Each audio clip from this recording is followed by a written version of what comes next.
That is true. There's pros and cons. You decide how you want to play it, and I will follow it. It's your kingdom, I just live in it. Thank you, sir. Always.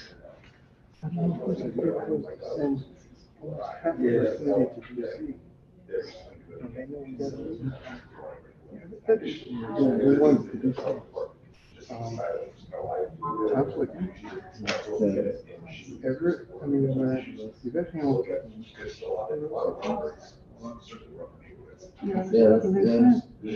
True.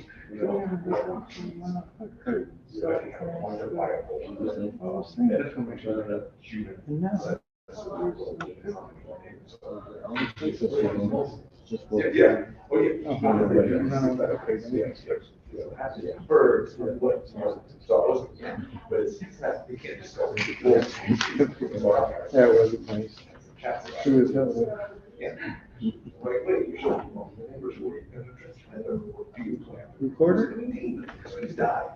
So, and then the city has their budget for tree maintenance. There's gonna be trees.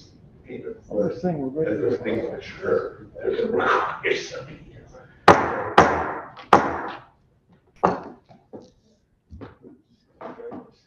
So to call the meeting of the Aldermanic Affairs Committee to order. And I'll start off by reading the notice. The Haven Board of Alders notice. The Aldermanic Affairs Committee of the Board of Alders will meet in person on March 27th, 2023 at 6 p.m. in the Board of Alders chamber located at 165 Church Street, second floor, New Haven, Connecticut, to hear and act on the following items.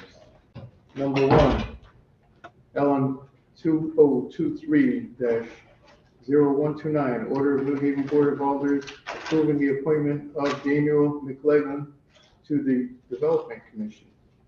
2, LM 2023-0125, order of the New Haven Board of Alders approving the appointment of Sarah J. May to the Solid Waste Authority Board. 3, LM 2023-120126, order of New Haven Board of Alders approving the appointment of Kyle Pedersen to the Solid Waste Authority Board. 4, LM 2023-0128, order of New Haven Board of Alders approving the reappointment of Harvey Feinberg to the Board of Park Commissioners. Item number 5, LM 2023-0127, Order of New Haven Board of Alders approving the reappointment of Annie Harper to the Commission on Disabilities. 6, LM 2023-0130. Order of New Haven Board of Alders approving the reappointment of Michael Lawler to the Board of Police Commissioners. 7, LM 2023-0131. Order of New Haven Board of Alders approving the reappointment of Tracy Mears to the Board of Police Commissioners. Per order, Honorable Rosa Santana, Chair, attest Honorable Michael Smart, City Clerk. These items are on file and available in the office of the City Clerk, room 202 at 200 Orange Street, New Haven, Connecticut, 06510. For accessibility-related accommodations, please call 203-946-7651 voice or 203-946-8582 TTY TDB. Public comment testimony may also be submitted via email to publictestimony@newhavenct.gov before 2 p.m. on the day of the meeting. And this meeting will be viewed on the New Haven Board of Alders YouTube page. I'd like to welcome everyone here tonight. I am Alder Gerald Antunes from Ward 12, the Quincy Meadows section. And I'm the vice chair of the committee. The chair is not here tonight. And I ask that my colleagues, starting from my right, introduce themselves. Alder Campton Singh, Ward 5. Alex Kuzner, Ward 1. And we will have an additional Alder Herrera. Would you like to come up and sit with us for a while until we get a quorum? Por favor? Thank you. Just in time.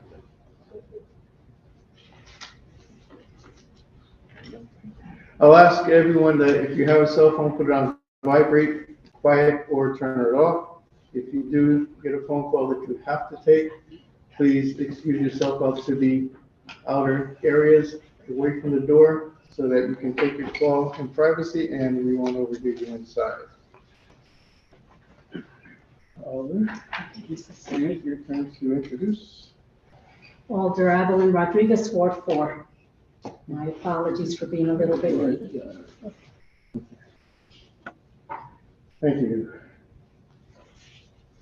All right, we will start. My radio's on silent. With the first person on the list is Daniel McLegan.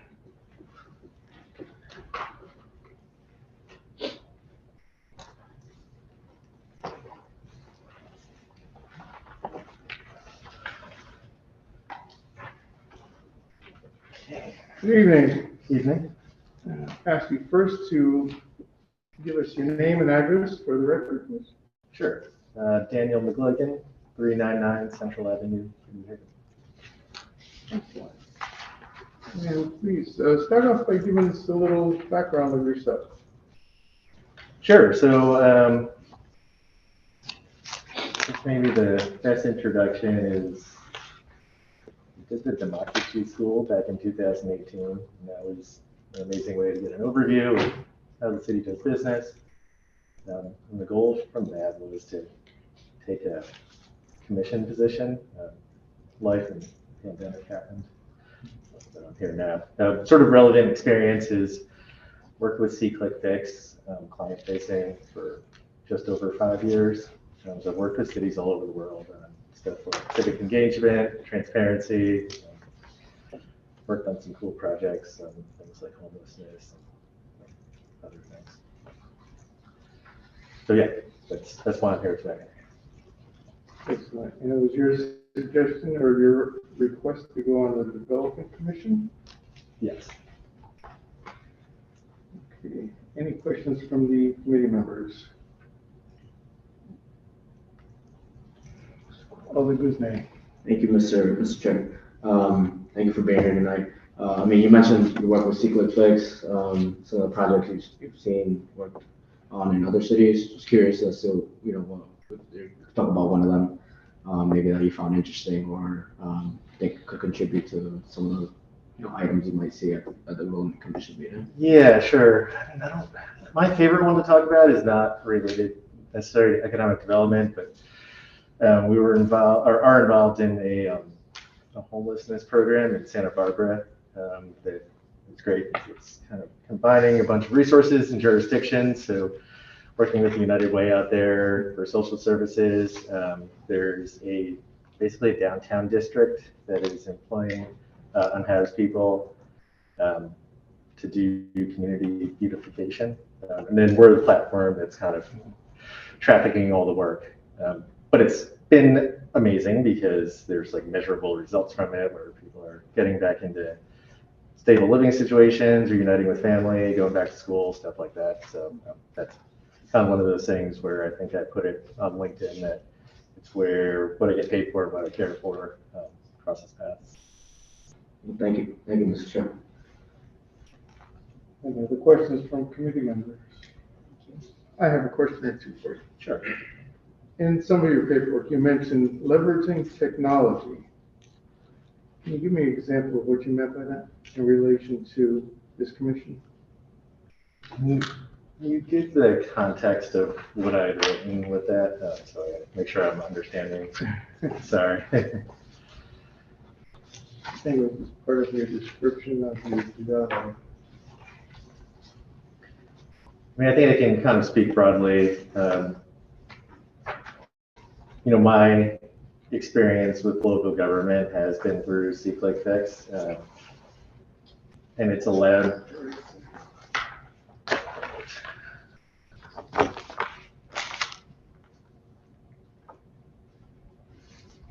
Yeah, so I mean, what my role has been is almost as a consultant, helping cities to use, in this case, the company I was working for's technology product to better interact with their constituents.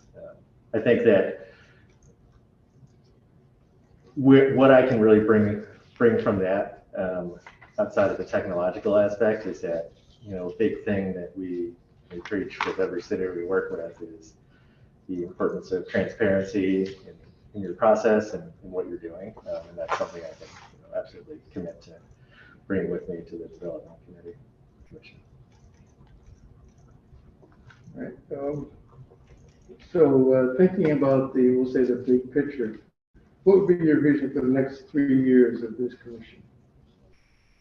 I think that a lot has changed with New Haven over, I've been in New Haven almost 20 years now. And I think that economic development wants to make sure that it's always iterating and making sure it's matching the current environment. Because I know when I moved to New Haven, it was sort of begging people to spend money on projects here. And I think now the city's in a much better position to pick what fits the city's goals best. So I'd say, what I would look at for years from now, it's making sure that, we, as the development commission, understands that we do have more leverage than we did in the past. And my last question is, of course, picking from your submission, is in today's business society, we hear the term best practices a lot. Matter of fact, a whole lot. What does that term best practices mean to you? I love that question for this because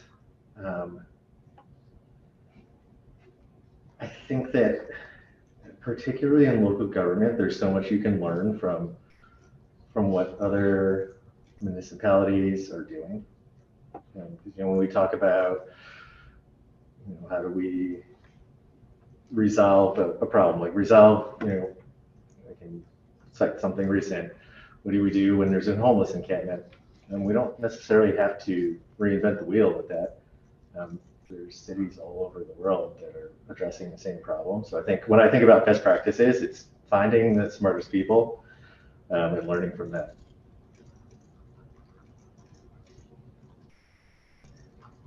Aldermanic. Thank you, Mr. Chair, and thank you, sir, for choosing this commission.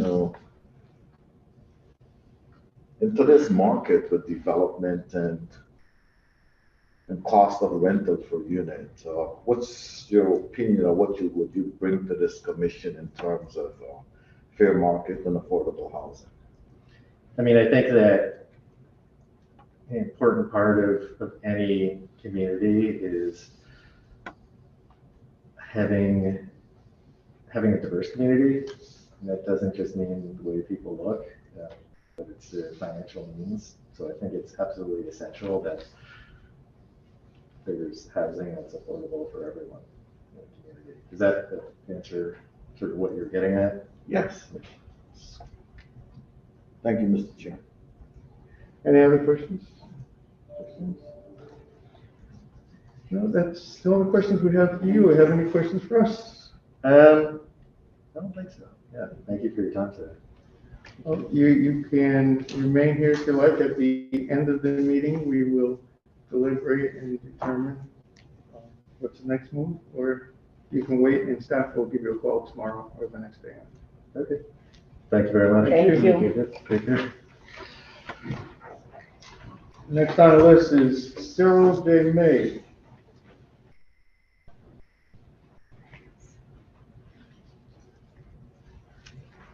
Please correct me if I'm saying that wrong. Cyril's great, thank you. Name and address for the record, sir. My name is Cyril John May, and I live at 128 Nickel Street. Great. You start off also by giving us a little bit about you and why you selected this particular commission to be on. Sure.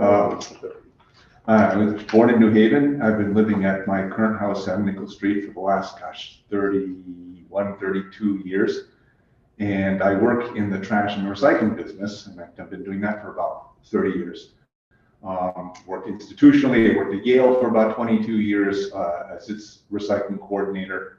And I currently work for the city of Waterbury in Public Works as the refuse recycling coordinator there. And I've been there for about 8 years.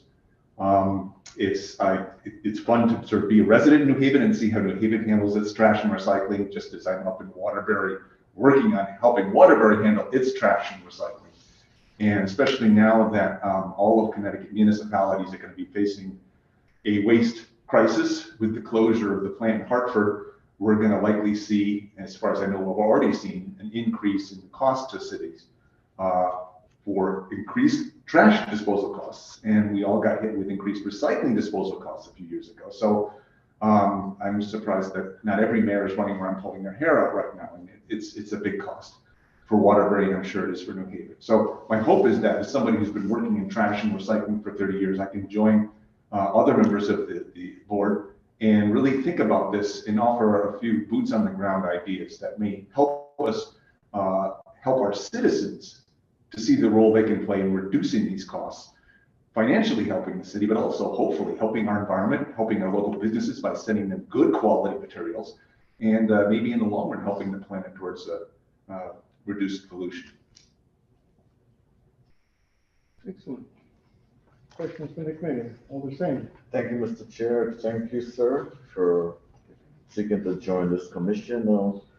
What would you do different from what we're doing now? What would you bring? What you'd be able to improve the way we handle recycling?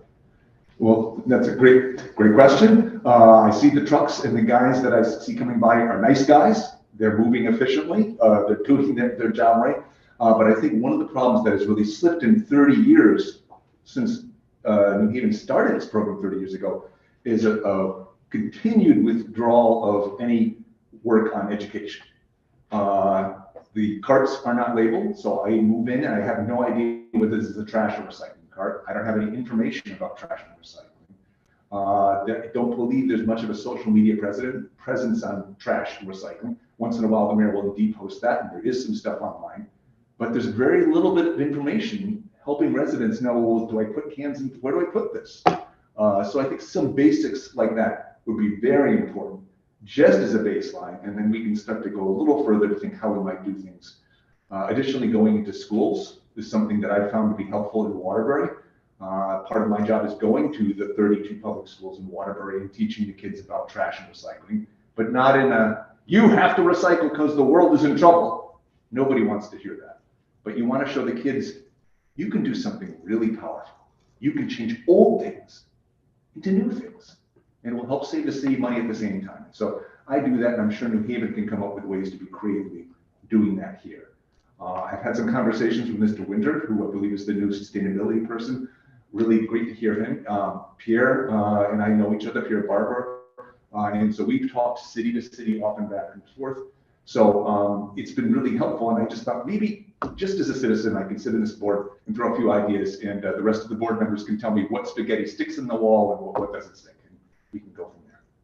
Thank you, sir. I like that education piece because I spoke with Mr. Winter myself, and we are in turn, he's looking for a grant from the state to do educational and information on this recycling. So he is on that. Thank you, Mr. Chair. Alder Guzman. Thank you, Mr. Chair. I actually had a question, but I think you answered it with your answer, so really appreciate it. Appreciate all the same for asking the question. But we don't have any other questions, Mr. Chair. Thank you. I have one or two.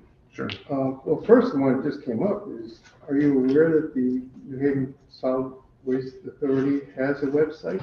And they post all that information, and that Pierre goes out to the schools and does talks and presentations? I wasn't aware that he went out to schools. I did see some information on the website. I think glad that that's there. I did check it a while back, and I'm going to say a while back, I mean 8 to 10 years ago. And I noticed one thing that was out of date on the website, but I had to check it recently. So no, that's a good thing. I appreciate that. I think one thing though is social media allows you to be aggressive. A website, people have to go to, but Facebook comes to you, and Instagram and Twitter and all that stuff. So some of those things I found to be helpful in terms of reaching people, but thank you for enlightening me and correcting me on that.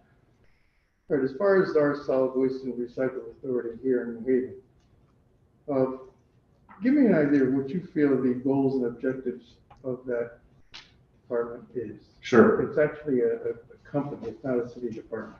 And I was around when that was formed, and I still have a hard time understanding truly, so I have to admit that, the nature of it, but I think there was some financial benefits to the city by creating that and having that be the sort of move the materials along arm as opposed to public works, which is the picking it up from the curbside arm. And so they work together, but it's not the same situation. So I think some of this indeed would be perhaps done by, at least in Waterbury, by public works, certain aspects of education, et cetera. However, I think part of the reason my onboarding for this board, should I be allowed to join it, would be learning about, okay, what's a board activity and what's a public works activity? Now, the fact that Pierre is going out to the schools already suggests to me, oh, there is some flexibility for doing that. When the recycling program began in 1990 or 1991, it was Public Works that went out. There was a recycling coordinator and 2 recycling educators, and they were the ones tasked with going to the schools and going to the events and going to the businesses. So perhaps with the arrival of the authority, the scales have tipped a little bit in terms of who's going to be responsible for what activities, and I would need to learn about that.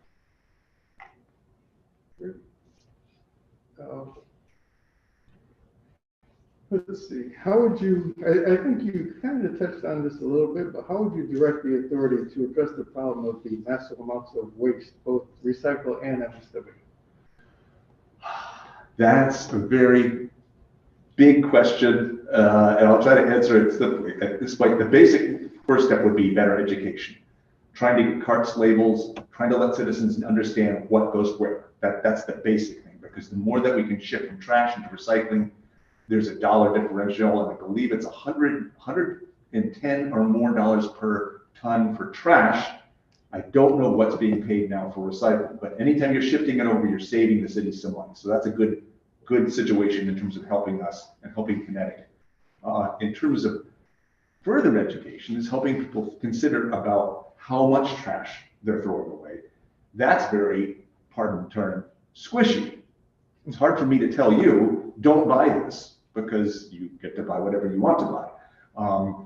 The state is considering, or had been considering a long time ago, a pay-as-you-throw bill, which is very controversial, and I doubt we're going to be considering that anytime soon. which would mean you have to pay $1 per bag for trash.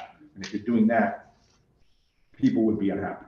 Residents would probably be very, very unhappy with it. That's been shown to be one of the best ways to decrease people's trash because I'm having to pay more.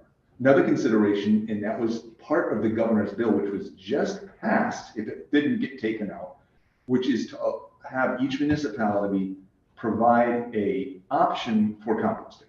That's not necessarily curbside, because providing curbside composting of food waste and yard waste for every resident in New Haven would be very expensive. You'd have to run another truck, you'd have to have another collection system, but it just means that there would be a drop-off. The city could have a drop-off. And by that, many residents would choose to do so. Not every resident, but still, the more residents that do that, that means we're starting the idea that putting your food waste not into the trash is a good thing. And by that trend, we can start to make a difference. Out in Berkeley, California, and Portland, and other places, they're already doing it. They, in some places, have cut their trash by 2/3. A third recycling, a third composting, and what's left is not that much. If we could do that, that would save us millions of taxpayer dollars. And I think we'd all feel a little bit better about the way we're handling our stuff as well. I'm not saying that by putting me on the board, we're going to achieve that thing, but I would think it would be nice for us to realize that maybe we can start that trend and helping our residents see it, what they can do, giving them an option. Good, like that idea. Now, you mentioned before what may be board responsibilities or board duties. Mm-hmm. Since you realize that your term would expire in December, right? It's a quick. It's a short. No, I didn't realize that. So I would be brought on for a short period, and then there would be. Then you'd be reappointed. Have to be reappointed by the mayor. Well, that would give you an opportunity to take a look and see what you like what I'm doing. And that's exactly where I was leading. What do you feel you can accomplish in such a short time? I think what we should do is, I would like to do is present what I've seen so far to the fellow board members about what I like and what I think could be changed. Have them chew on it with me and have us share that with Public Works, share it with the aldermen, share it with, they'd say, here's suggestions, and we can even rank those. These cost nothing. These cost a little bit of staff time. This costs a huge amount of money. You know, all the various things, and we can start picking and choosing which things do we want to launch on now, and which things do we think we should be moving in 6 months or 12 months, 2 or 3 years. Because there's going to be some that are relatively easy to do, and some that are going to take a little bit more work. And certainly there'll be politics involved. You know, some things maybe we've been doing it a certain way, maybe we need to change things. Thank you. Any other questions? Alder Rodriguez. I have a question. Please. In working with all the different populations, because you go into schools, Yeah. the community, all different kinds, businesses, all Yeah. different. What would you say is the common statement that you're listening to people and in your sharing the importance of the work that you're doing to address this very issue? What would you say is that common statement that you hear them coming back to you and saying, I get it, and I want to work on this? It's a good point. I share some common statements, but you're asking about what they share. I try to share with people. What would you say is the main thing that you hear continuously over and over again from all children, youth, adults, seniors, all businesses, and the main thing that you hear? It makes sense. If I'm sharing the right thing, it makes sense. And one of the things I find, and I would consider Waterbury a very purple town in terms of politics. There's Democrats and there's Republicans. And even many of the Democrats I would consider fairly conservative Democrats. And so when I talk to them about saving the environment, that's really good. People want to save the environment. They want their cities to be clean. They want to do the right thing. But when I tell them that Waterbury is spending $3 million a year to get rid of trash, and the real sad thing is that a huge portion of that $3 million is throwing away stuff that really isn't trash. It's cans and bottles that we put into the right bin. We can help the planet and we can help save you tax dollars. Do you want to recycle? That's when I hear them go, this. And when I talk about tax dollars, grown-ups get it, but anytime I'm talking about money, children still get it too. And I'm an environmental magician. Actually, when I'm talking to the children, I'm doing environmental magic tricks. And the wonderful list magic trick is one that involves money. When I do money magic tricks, then they get it. This is something, we're throwing away money when we throw our recyclables into the trash. Why do we not put it into the trash? And we not pay it. And I think that's important for people to understand that we can do something about the tax burden that everyone experiences. Certainly we have to spend money on certain things for our city, but spending money unnecessarily to throw away things that could be recycled, that's something every resident can do something about. And they have the power to do it. I think that's also important. We feel like, oh, the world is so big and out of my control. But if I help them understand, you, by doing this and putting this into this bin, you can make a difference. That's something I think we want to hear in this world. We're not powerless. Thank you.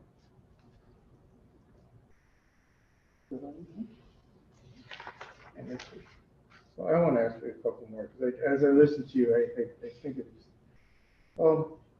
You focus a lot on the recycling part, but the Recycle and Solid Waste Authority here in New Haven has to deal with more than just recycling, just the MSW. So tell me, when you talk about that whole operation as a whole, one of the problems that comes up frequently is the haulers. And we have a city ordinance that says that any trash that's picked up in New Haven has to be brought to New Haven facility. How would you deal with haulers that don't do that? They take them out of town, someplace else that may be cheaper. You're bringing up a sensitive issue, and there was a big argument maybe 20 years ago about flow control, and that's often the term that's used for what you're talking about. We built this transfer station, we want to have everybody bring all this stuff to us. And the haulers, they don't like it. They want to be flexible. And operationally, sometimes they make a point.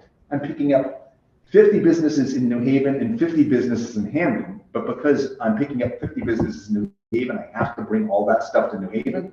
That annoys the haulers operationally, because financially it's a cost, and then in terms of routing it's a cost. So I have some sympathy for them in terms of the operations, but I think it's also important that municipalities be able to dictate what goes on within their borders. And if the city of New Haven has put this down as a rule of operations, then there's the possibility of having to have people follow the haulers. And that's not fun, but that means getting up at 4 o'clock in the morning and following a truck, or finding trash that is from one place to another.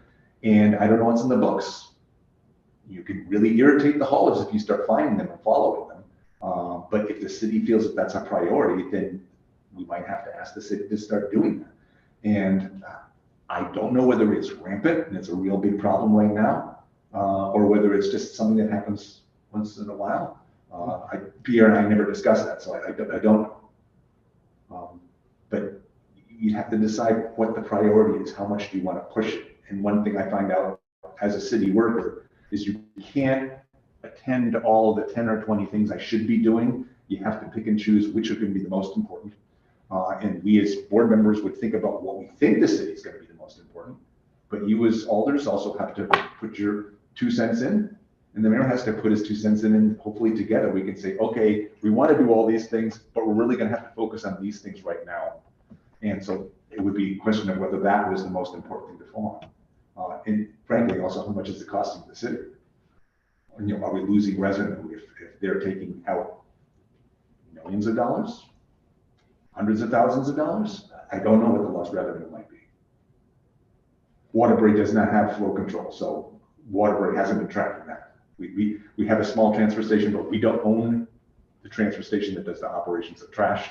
That's done by a private company, and there's no ordinance that governs who's hauling materials to what location. So I haven't worked with them, to be frank.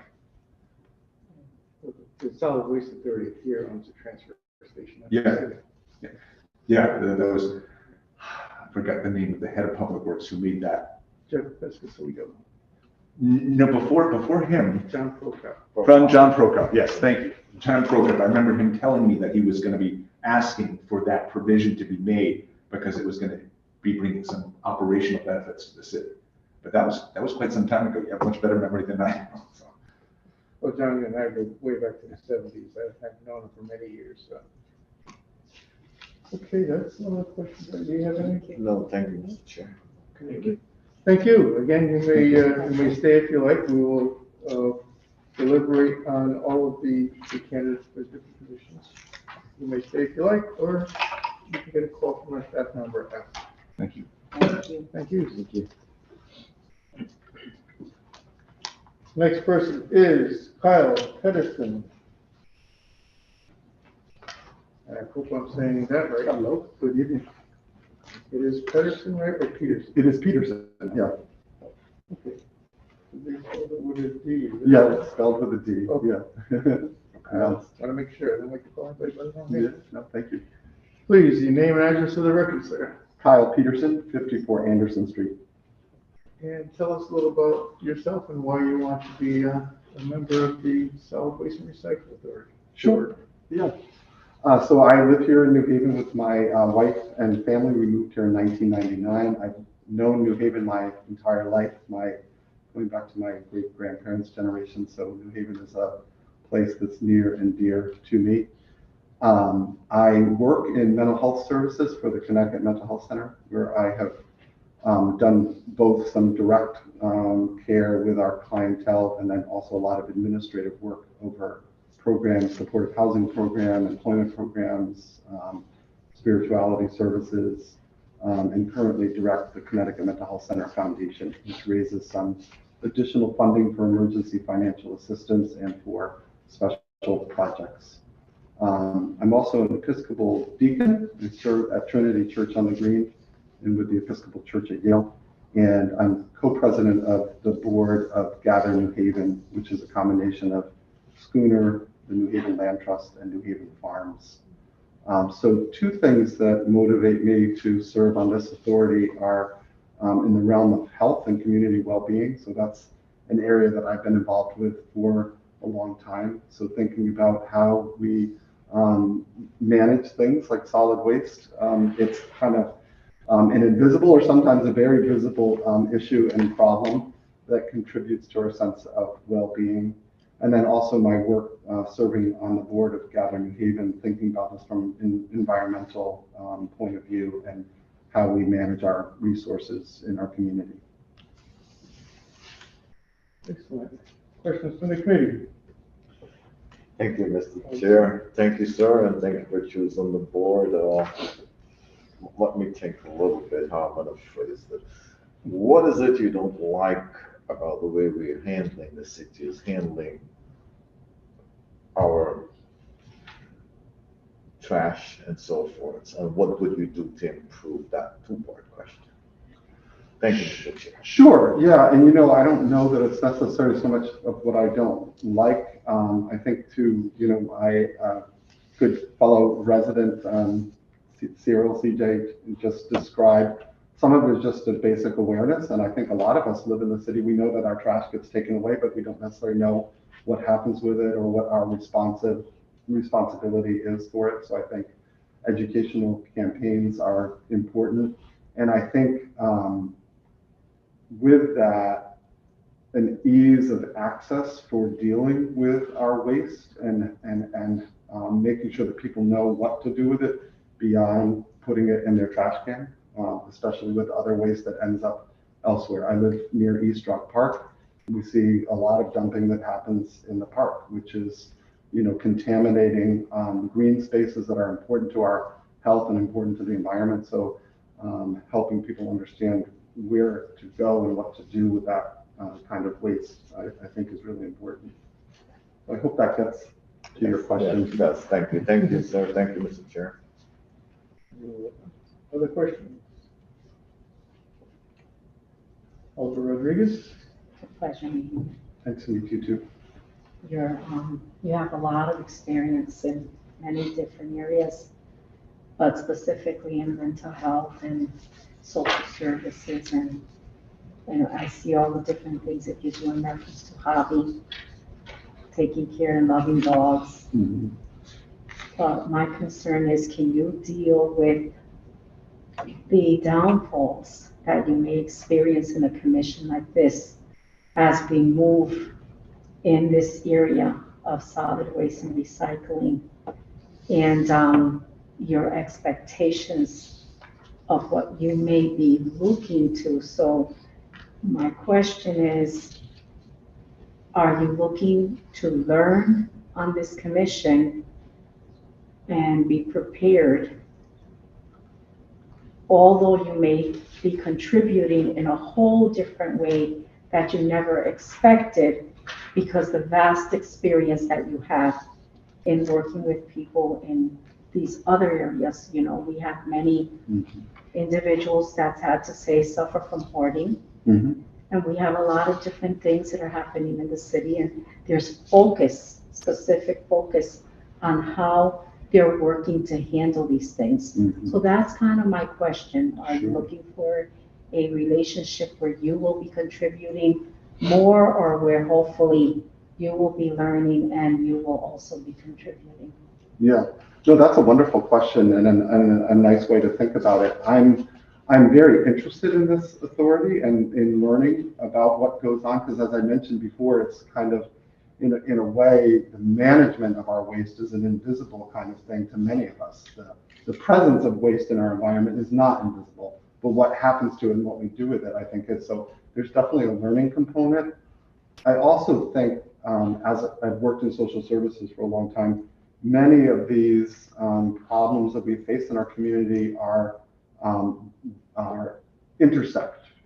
So the management, the actual physical management and the business of managing our waste, how does that impact our health? How does that impact the environment? So seeing how these things lace together and where we can bring in different partners to address them. So as CJ mentioned, education can be in the schools, it can be in the churches, it can be in our community mental health center, in our clinics, where we can all begin to realize that how we manage our waste is affecting us all in so many different kinds of ways. So I like to work to bring people to the table to understand the shared problems that we have and how can we, work on them together. And I am not afraid of defeat or failure. We learn from it, and we can take steps to correct and move on from there. Grow, right? To grow, exactly. Yeah. Thank you. Thank you. Well, you answered some of mine, so I'll just defer to one or two here. Where would you want the solid waste authority to be in 2 years? You'd be on the board for 2 years. Mm-hmm. Where would you want to bring it from now to what point? Mm-hmm. Well, I do understand that there are some pressing issues right now in terms of leadership. Mr. Barber's, stepping away from his position, and I learned that there are some capital projects that need to take place at the transfer station. So I think those kind of things do require attention, and having good, solid leadership is important. If there's more of a dream part of that question, I think Mr. May touched on some of it in terms of composting. Again, the logistics of that can be daunting, but I think there's a lot that we could do to raise awareness about that as a municipal issue and something that will contribute to our overall health, not just the management of our waste, but that we will be a healthier society. I just spent Saturday at the Connecticut Land Conservation Council conference, and issues about how we manage waste in our natural environment are pressing and are especially of concern to younger people like my children who are in college and in high school are saying, what are we going to do about this? Because if we don't manage this well, we're not going to have a place to live. So those are some of the things that I would be focusing on. I think to Alder Rodriguez's point, I am very interested in learning a lot about how the authority works and contributing in ways that I can. Great. Surprisingly, that's the only question I have. Thank you very much. It's a pleasure to Thank be here. you. Nice to meet you all. Thank you, sir.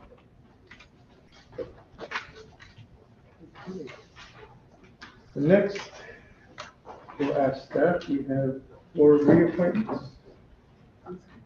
4 reappointments. Harvey Feinberg, is Harvey Feinberg here? No, he's not. Attendance. Oh, that's what I was gonna ask. Staff, The appointments usually they don't come for attendance. well, Amy Harper, the reappointments. Generally, reappointments don't have to come unless there's a No, question they on have their good agenda. attendance. And the last is, well, the next is Michael Lawler. Good attendance, not required to attend. Great. And I believe we have with us the next candidate, Commissioner Tracy Mears. Required to attend, Ms. Mears. She's a reappointment, she's required to attend because of her attendance.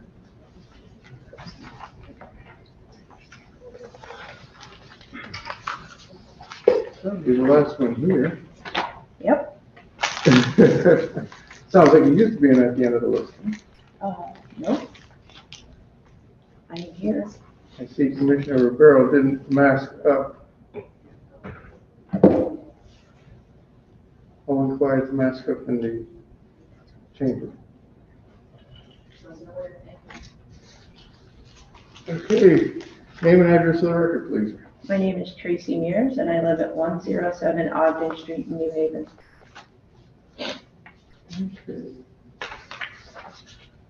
But one of the reasons you were asked to attend was because of an issue with attendance. Huh. In my last review, the first review was that there was a high attendance rate or absentee rate. But then after some more conversations and review, found out that it's not that bad because many of those meetings were emergency or Special meeting. special meetings. But however, I think some of the committee members had a question or two, as did I. Question? No? All the same? No question. I'm highly recommended. But here's one concern that I have is that I believe you are also a member of, I think, 4 other commissions, boards or commissions, chair, and 1 or 2. I am not a member of any other, you mean in New Haven? I'm not sure. No, you can't be in New Haven. Right, But you, Freedom Reads, you're board chair. I am.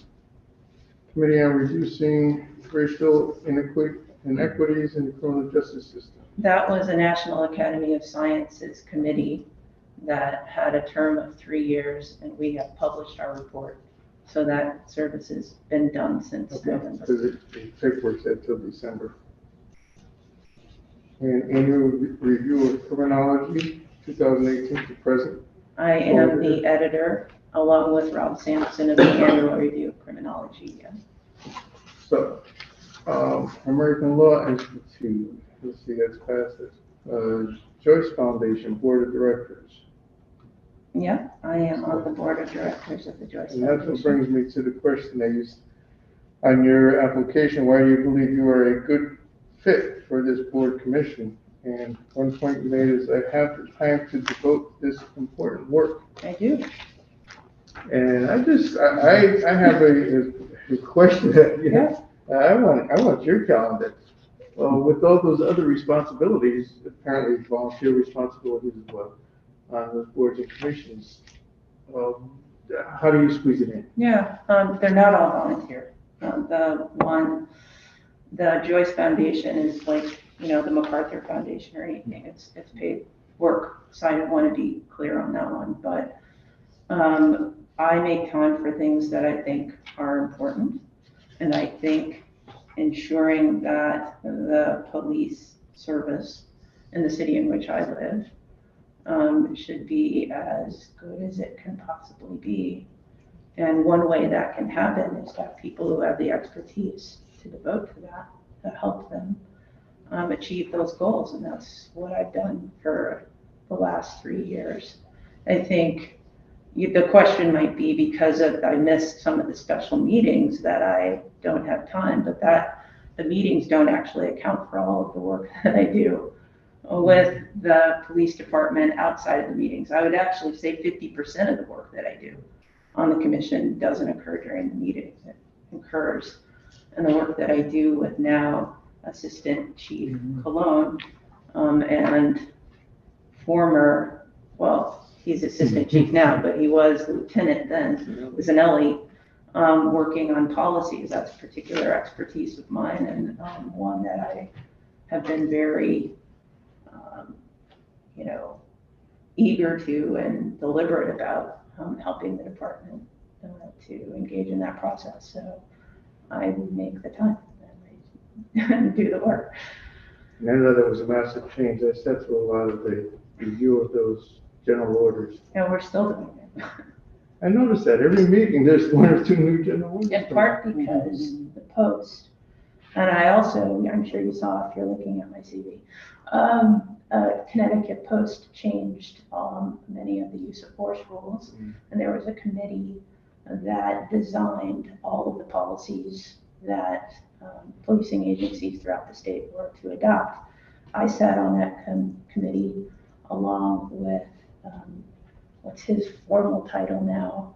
Ron L. Higgins. He used to be Chief Ron L. Higgins, but now he's Vice President of Public Safety. Dwayne Lavello and Keith Mello, who is the chair of that committee, and we met. That was a lot of time, but it's important work. And so, I mean, I guess the answer to your question, Alder Altons, is if I think something is important, I make the time to do it. There's no L. No L? I said Alder Altons. Sorry, I'm not sure. Okay. Alder. Thank you. By the way, thank you for your service. Our chief of police and others in the police force came before us last week, and they presented a plan to address violence in the city. Are you aware of the plan? And what would you say are the strengths of that plan?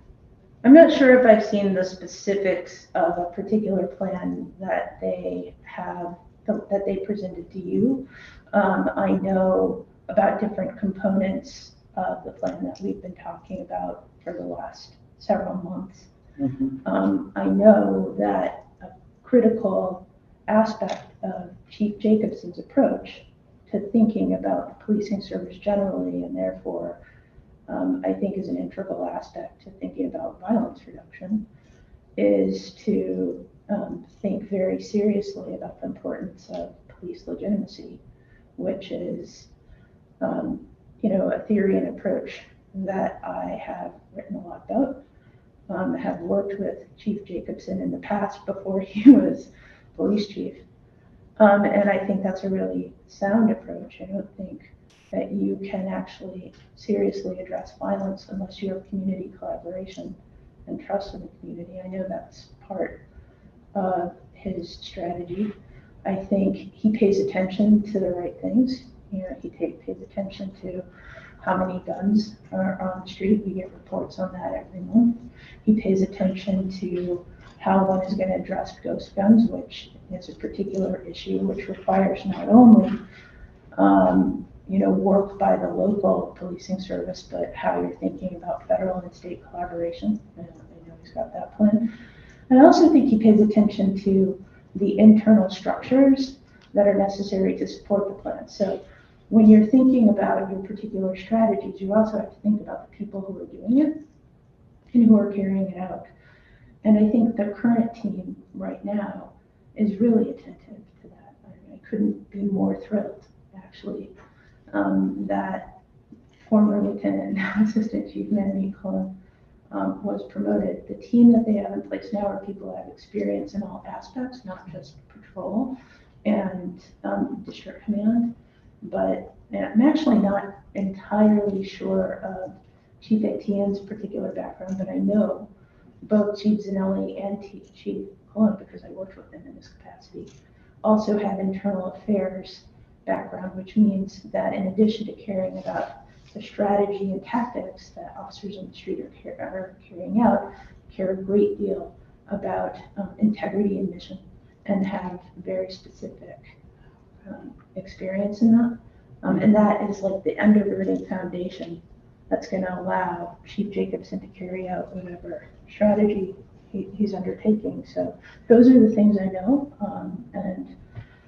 If there is something on paper that he's described that we haven't actually, the commissioners haven't seen it, or at least I haven't. So you've seen like pieces and, Yeah. and engaged in input. Yes, absolutely. And that's one of the things that I did notice in that presentation that they provided to us, was that there was a lot of cohesiveness and collaboration in reference to the internal structures, different departments, and also in how they were working to engage community and community services.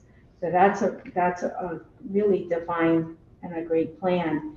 And it does show that the current administration in the police department is doing something good, because they're including all the different responsible individuals in this area to address violence as a whole.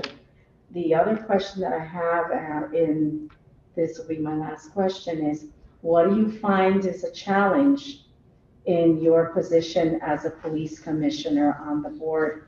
And what have you found to be rewarding for you personally on the police commission? Let me start with that one, the last one, rewarding. You know, it might sound like I'm brown nosing, she's still in the room.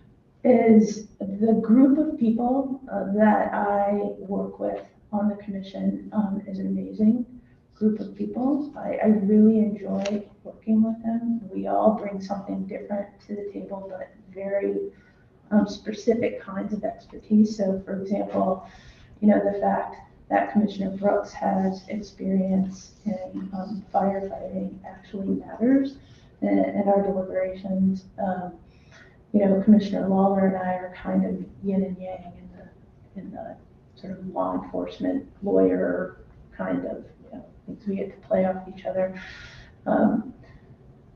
Commissioner Ribeiro is an excellent, amazing chair, and I'm not just saying that because she's in the room.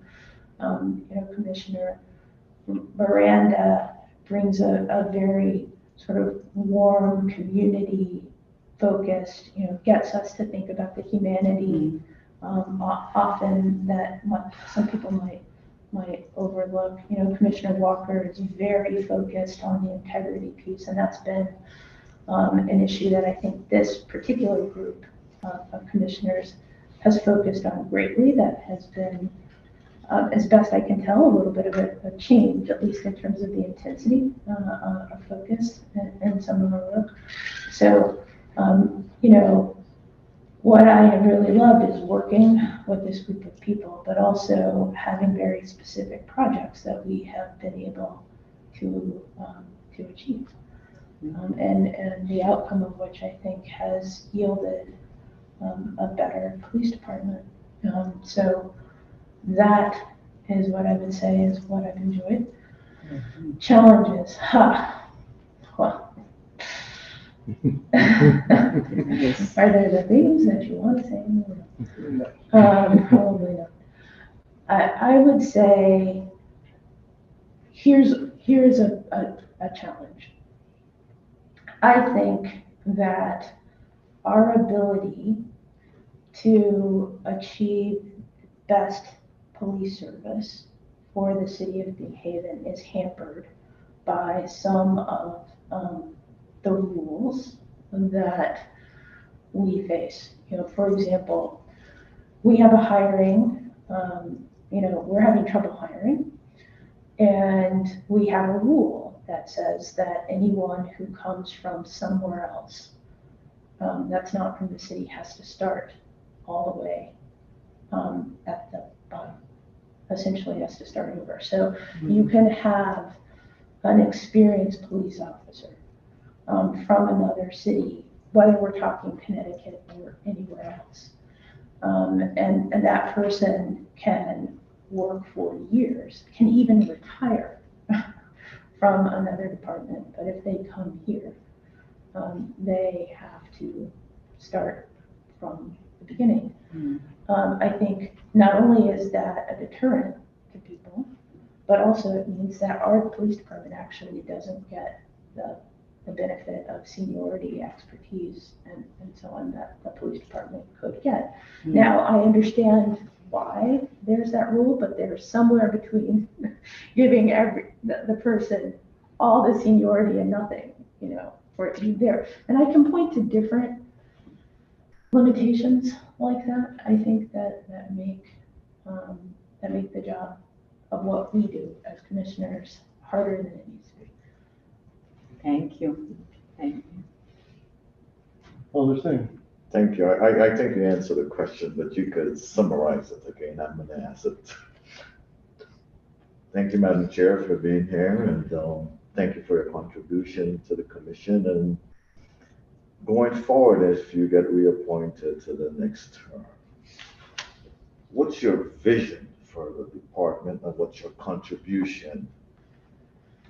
Well, I would say the main thing that I hope to achieve as a member of the commission with the other commissioners is to not only comply with the post requirements, that we update certain policies, but that New Haven actually have a set of policies that's best in class.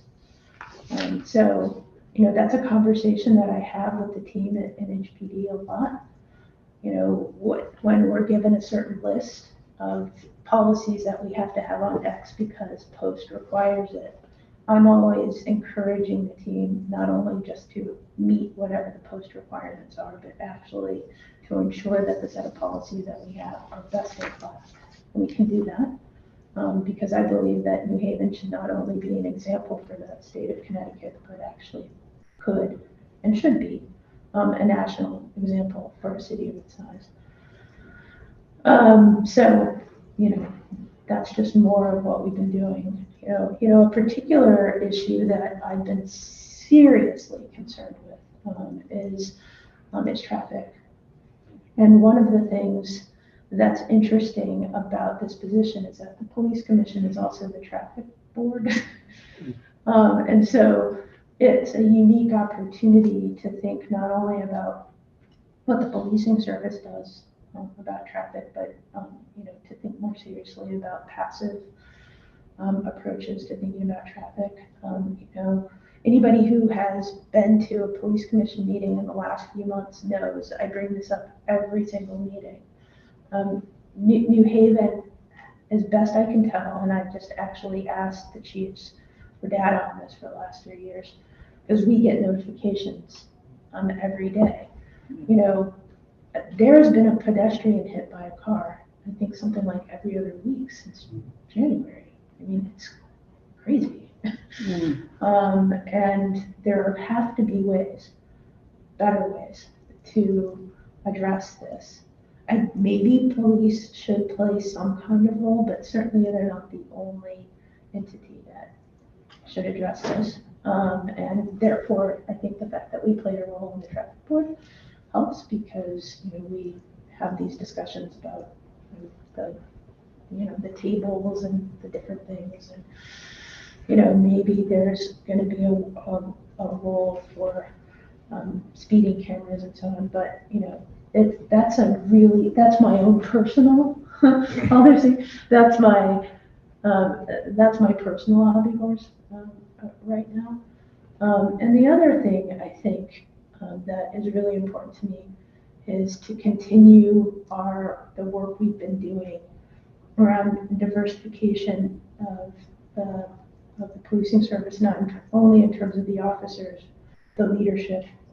There's the issue that people often pay attention to, which is race and ethnic demographics, but we have lots of work to do with respect to women on the force. And it would be great if after 3 years, we could achieve 30%. That's a low goal, but it's hard to achieve. Thank you. Mr. Chair, can I follow up with one more question? Thank you. Thank you, Mr. Chair, and thanks for your time again. I'm not gonna keep this a specific question. And I know we are short of officers in the city, and you touch on hiring and all, that we have to be specific. Anyone coming in has to be in the bottom. Mm. With your commission or your recommendation with your commission, how can we address that so we can encourage our other officers to come in? How can we improve that so we can, Yeah, I mean, because that seems to be an issue. If we can correct that, we can have more officers to hire. oh, correct. I mean, so the first thing I will say is it is commonly said that we're short. But people should understand that that baseline is an assessment of, a particular assessment of need. I don't know when is the last time that there has actually been a needs assessment for the department such that, we can say this is the number that we need. And that's a very complicated conversation, which has to do with what you think you need an armed emergency responder to do, right?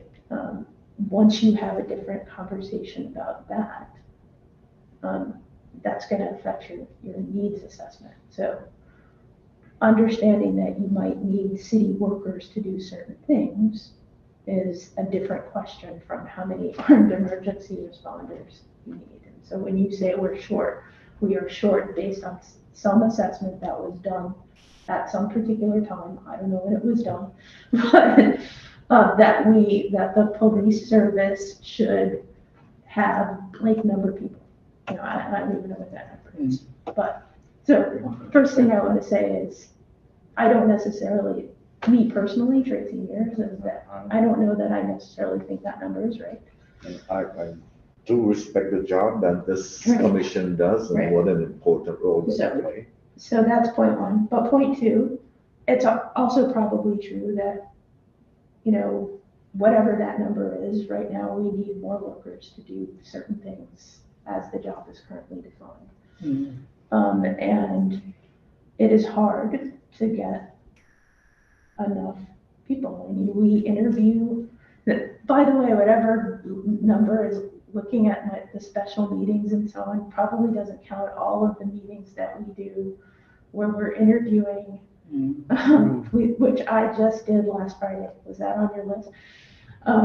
So the police commission is actually in charge of interviewing all of those people. And when they're taken off the list, we get extensive reports. And I have conversations with Sergeant Paul Finch about every single one of those people who are taken off. And they have psychological evaluations. And we spent a lot of time, for example, last year, reassessing our psychological evaluator and making sure that the psychological evaluator was using instruments that were consistent with the science.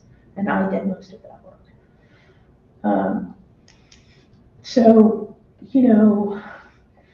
I don't know what to tell you, Alder, in terms of the best way. I think I think the department right now does as good a job as you can imagine anyone doing, encouraging people to apply. And it's also true that we have a particular conception of what the job looks like that deters people that would probably be pretty good at it from thinking about it. But apart from that, we have a way of talking about the job that I think deters people from doing it. So let me tell you what I mean by that. If you think the job is a job that you ought to do from the time you are 20, 22, and do it for 20, 30 years, like it's the job for life, it's going to attract a particular person. But if you actually think of the job differently and talk about it differently. Like, look, we don't expect you to do this job for your whole life, or maybe you could do this job after you've done something else, which, by the way, is common in England. People do, they do policing after they've done something else, when they're 30 and they go to a national policing college and they do it for like 10 years or so.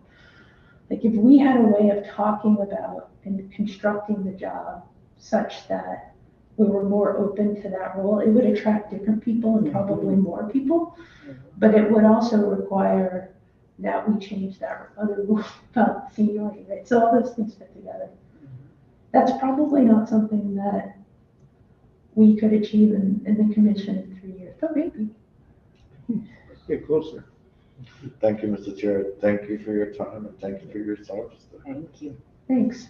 I think a lot of people don't realize that the commission is also responsible for approving hires on Yale Police Department. Yes, that's true. That's an added burden that's in there.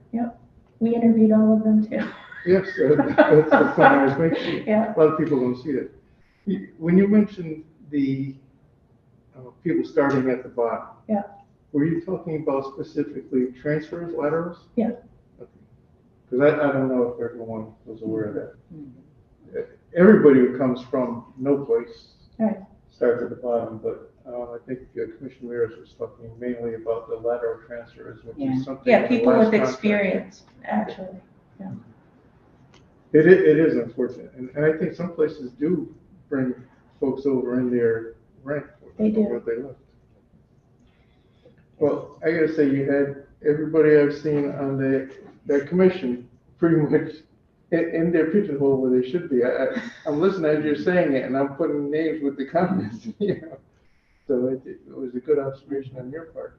I think we have another question from Kuzma. Thank you, Mr. Chair, and thank you for the answers. I know it's been a long night, so hopefully, 2 quick questions that I'll ask are quick. I mean, you mentioned, how the Board of Police Commissioners works closely on traffic, issues as well.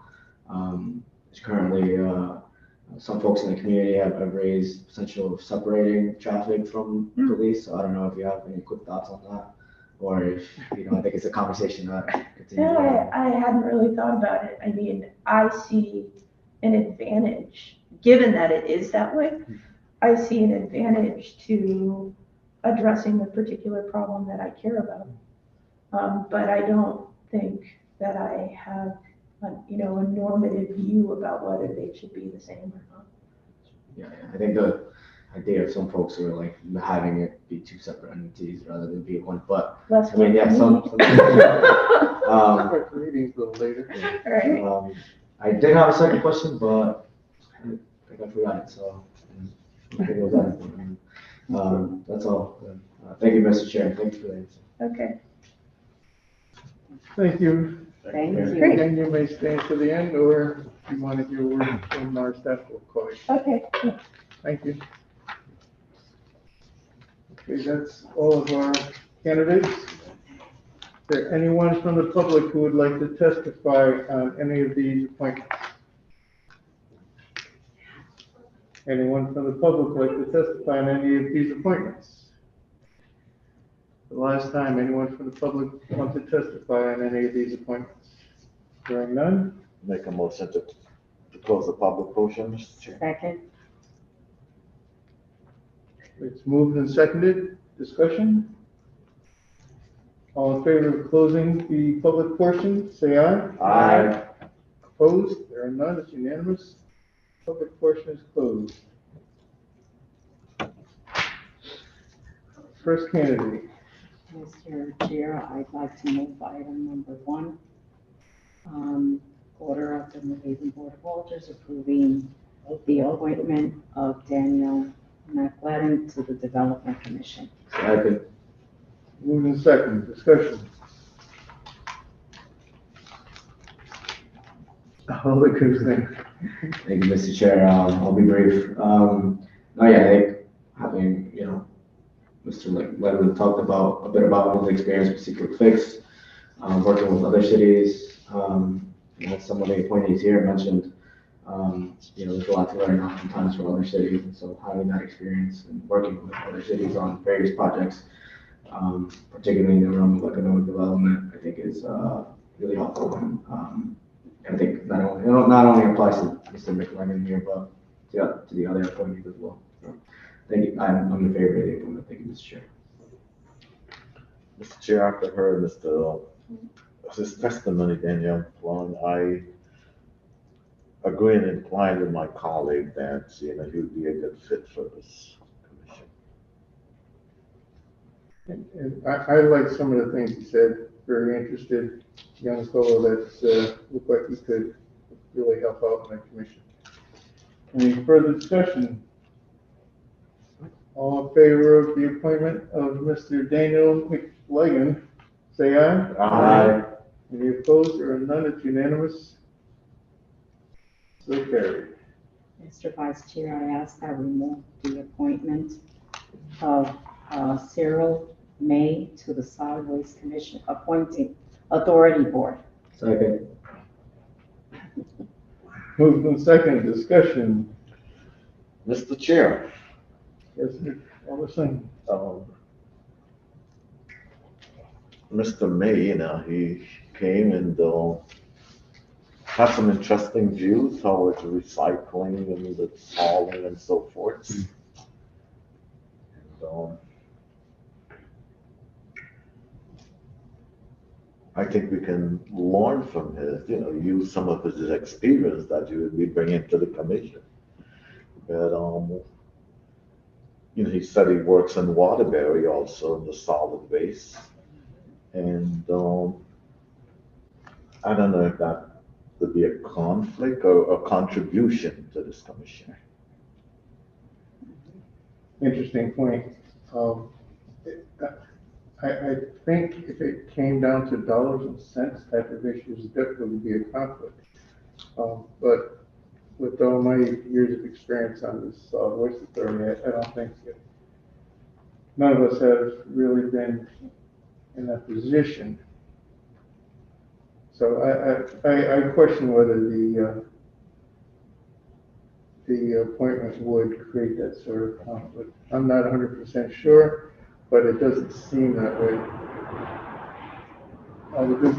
Thank you, Mr. Chair. I think, just want to say I learned a lot. I didn't really know, I had basic understanding as most people do of solid waste and recycling in the city, but I think Mr. May definitely enlightened, along with my colleague and the chair, Aldermanic, definitely learned a lot about solid waste and recycling and what's been done in the past, how things have been done in the past, and how we can kind of potentially adjust to today. And again, I think helping save city dollars is anything I'm interested in. I think we all are interested in. So hope he can bring his ideas to the table, and the board will listen and see what we can do, work in collaboration to potentially explore some of these ideas. So I'm in favor of the appointment. Thank you, Mr. Chair.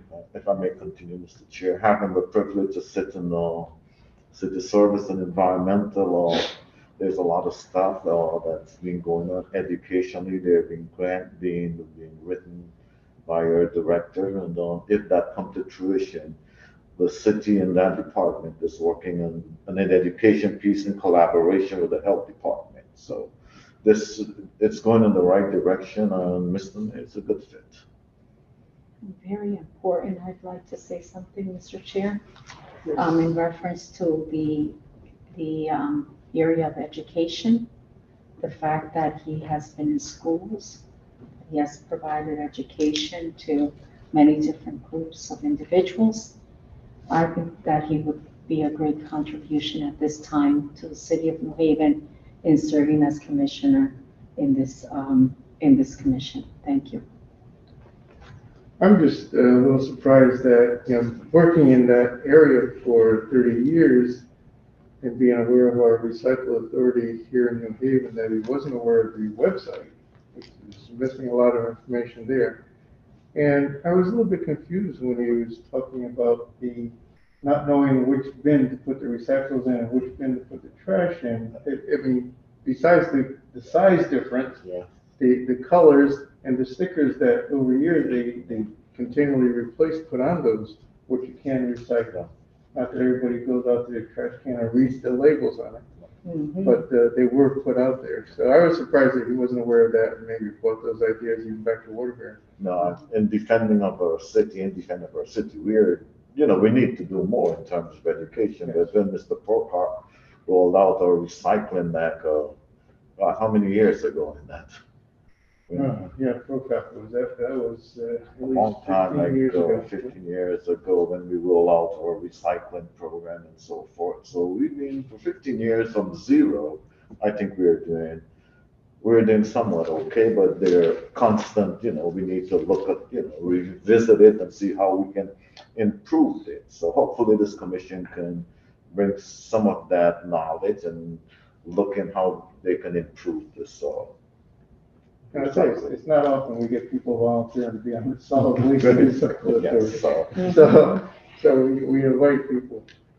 With his knowledge, I would, recommend him in this commission, Mr. Chair. Thank you. Okay, we're moving to second. Any other discussion? No further discussion? All in favor of approving Mr. May's appointment to the Solid Waste Authority, say aye. Aye. Any opposed? So carried. Mr. Chair, I move Mr. Kyle Peterson to the Solid Waste Authority Board issue. Second. Moved and second, discussion. Alderman Guzman. I will just quickly make a motion to amend the term expiration date from December 31st, 2025 to December 31st, 2024. I second motion, the amendment. Okay, staff, you have a correction on that? Yes. Okay, thank you. So let's vote on the amendment first, to amend the date to December 31, 24. All in favor? Aye. Opposed? None? All right, so carried. Now, moving on to the appointment as amended. Alderman Guzman. Thank you, Mr. Chair. I think Mr. Peterson's, I think hand in hand, working, with Mr. May and, all the other Solid Waste Authority board members, I think Mr. Peterson will bring that experience of education, emphasis on education. Like that he mentioned, he works closely with Valley New Haven, which has definitely been a big player in helping promote recycling and involving our youth, particularly our youth in learning how to take care of our environment. And so I think that brings, again, a really unique perspective to the Solid Waste and Recycling Authority Board that I think, again, works hand in hand with some of the other people on the board, either who got reappointed or appointed newly. So I'm in favor of the appointment. Thank you, Mr. Chair. Or comment all the same. Thank you, Mr. Chair. After listening to Mr. Peterson's testimony, I just, for his interest in me and the commission, speaking about the education component, I applaud him for, first of all, being in the commission, and it's not a paid position, it's a volunteer, and for a citizen to contribute to our, to our city, it's an opportunity, and I think he spoke with his experience. He seems to be after, asking the questions, he seems to be a composed person. And with his background, I think he would be a good fit for this commission. Thank you, Mr. Chair. Yeah, it's interesting that you bring up that word interest, because that's what I had written down here, sincere interest. It seemed like he was right there focused. Yes. Which surprised me. Someone in a behavioral health business would be interested in garbage and trash. Yeah, well, it's a twist because, so many things will go into contamination and affect health. So he bring that balance. Yeah, absolutely. Alder Rodriguez? I too am in support of this appointment because I find that that's a unique uh, background that we are going to have the privilege of possessing in this important commission that's right now at the front line in New Haven. And as you have indicated, Mr. Sin had indicated about us pursuing grants, and I think it's going to be very important to have a well-rounded commission, that we are now not only thinking about actual waste, but we're also thinking about mental health and social, and the sociology of what can be the impact of waste in our city. And he brings that experience. I think that would be great. Thank you, Great. Mr. Chair. Any other discussion on this candidate? Seeing none, all in favor of approval, say aye. Aye. Any opposed? There are none, it's unanimous vote. Mr. Chair, I'd like to move appointments 4, 5, and 6 together. Second. 4, 5, and 6 are reappointments that all had good attendance, didn't need to be here. So it's moved and second. Any other discussion on any of those three? Seeing none, all in favor of approval of Harvey Feinstein to the Park Commission, Annie Harper to Disability Commission, and Michael Lawler to the Police Commission. All in favor, say aye. Aye. Opposed? So carried. Chair, make a motion to adjourn. Now we got one more. Mr. Chair, I take that back.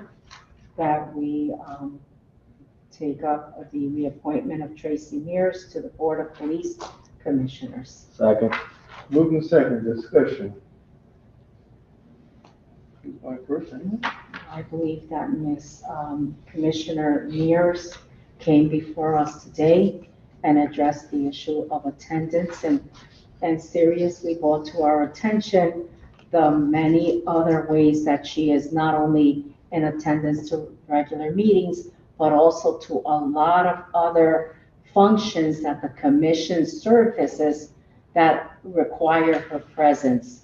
Additionally to that, she surfaced a lot of important things that the commissioners are doing and are taking on and working together to make our police department whole in the best way that they can in this city. Thank you, Mr. Chair. And Mr. Chair, in her defense, she did testify that these were special meetings.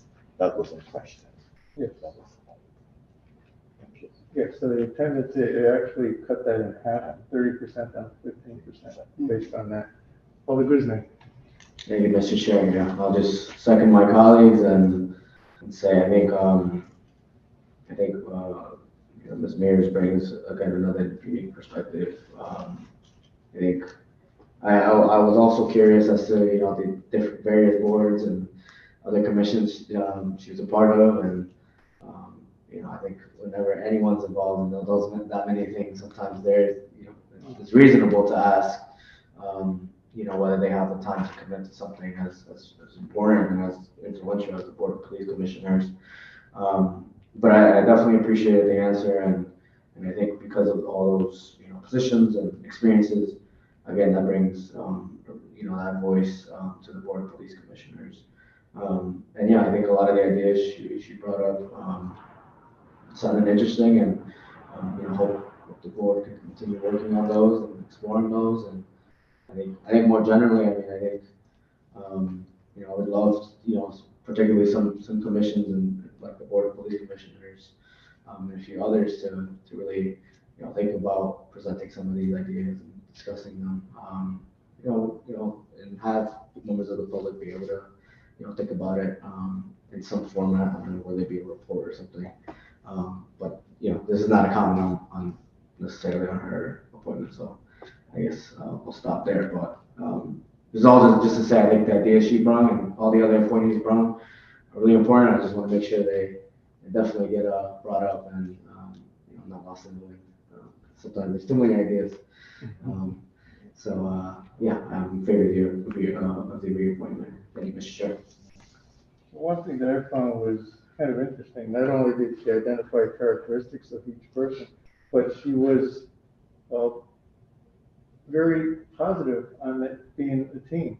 And when, I've talked to all of the commissioners from time to time, I know most of them from over the years, and I gotta agree with it, that they've got a really good team there, and now with a good chief, we've got a team on the law enforcement side and the law enforcement management side, and it's just a matter of, getting all that to flow now, and we see how things are turning around in the police department. And I'll tell you, like I said to her, I sat through a lot of those meetings on general orders and whatnot, and there was a lot dating back, from many years that they revamped that whole packet of general orders, and it's a big job, and they each of the commissioners had to read all those through before they approved them.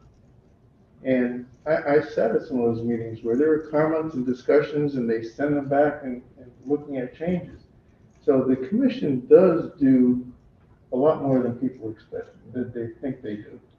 And maybe in some other towns, they do work differently, and under different controls, but I think this is a perfect team between the commissioners and the chief and his staff. And I don't see any reason to certainly break that up, and her attendance is not an issue any longer. She's got good input, and according to the chair of the police commission, she tells me that there are a lot of things that are on the sidelines that she does there that don't come out in front. And fortunately, her attendance wasn't as bad as it looked originally. And Mr. Chair, I'd like to add that one of the reasons why she indicated that she's in the different commissions that she is in is because they're complementary to what she is doing in the police department. And she states in her application, she says, I work well with the other commissioners and the leadership of the New Haven Police Department. So she did reveal to us, yes, she's on those commissions, but she finds that those commissions are supportive to the work that she is doing with the New Haven Police Department. Thank you. Mr. Chair, I think she's an asset to the commission with her experience, looking at her resume, with her legal background. And someone like that could go and get a job part-time instead of volunteering for a commission. So her heart is in it, and she's doing it because she can make a contribution to this commission. And I'm pretty much sure that her colleagues, find that she would be, great to work with. She brings some insight to that commission from her legal, background. So I think, with that, she's a good fit for that commission, Mr. Chair. Thank you. So. Excellent. Any other discussion? Seeing none, all in favor of approving Commissioner Mears to be reappointed, say aye. Aye. No opposed, we're unanimous. Approved. Now I can make a motion to adjourn, Mr. Chair. I second. Moved and second, discussion. Seeing none, all in favor of adjournment? Aye. Aye. Opposed, none, we are adjourned. Thank you. Thank you all the same for filling in for us. Thank you, Mr. Chair, for inviting You. me. Hope you enjoyed our show.